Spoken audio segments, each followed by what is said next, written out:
Alright, so our presentation is about gun violence in America by me, Josh, And me, and Boo. Abu. Alright, so disclaimer. Not everything for this presentation is from our prior knowledge. There will be a works cited slide showing the sources we used. Not so fun facts. On average, over 48,000 deaths each year in America is a cause of gun violence. In 2023, around 58% of this total is due to suicides. America's federal law requires U.S. citizens to be at least 21 years of age to buy a handgun. Shotguns and rifles can be bought at 18 in some states. There are more guns than people in America. Civilians own nearly 400 million guns. Alright, so the Bipartisan Safer Communities Act.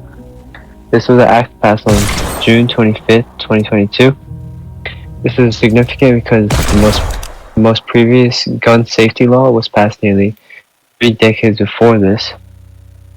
This act increases safety and thoroughness of review processes for those wanting to purchase a weapon. The Partisan Act continued.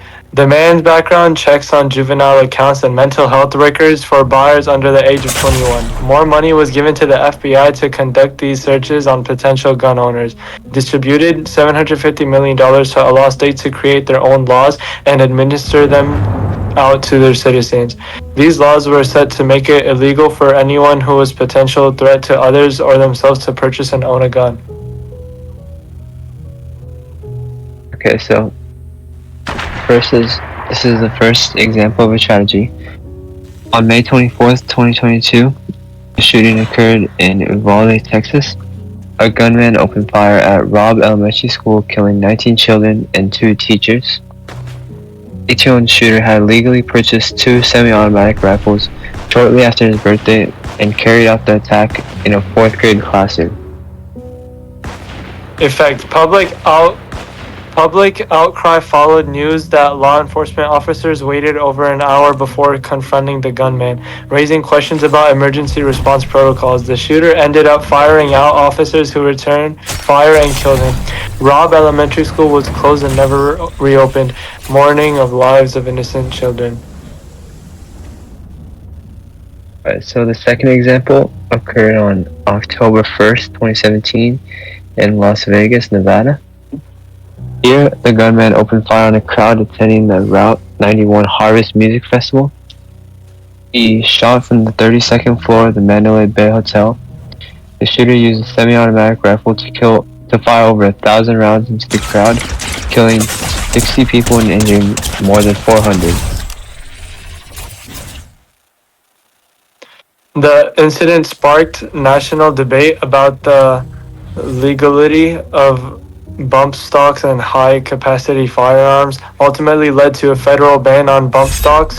Paddock was found dead in his hotel room from a self-inflicted shot to the mouth, but only after shooting over 1,000 rifle rounds. Okay, so solving the problem.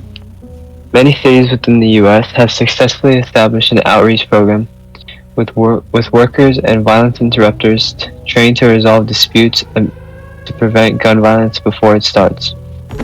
Other solutions that have worked include better access to mental health resources, safe gun ownership tactics that prevent gun-related deaths via suicide or school-age shootings.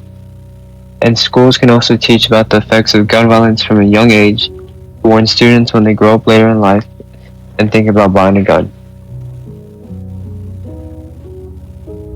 Solution: no single solution will end the issue, but a legislative solution, community engagement, public health reaction, and cultural change are all necessary to make start change.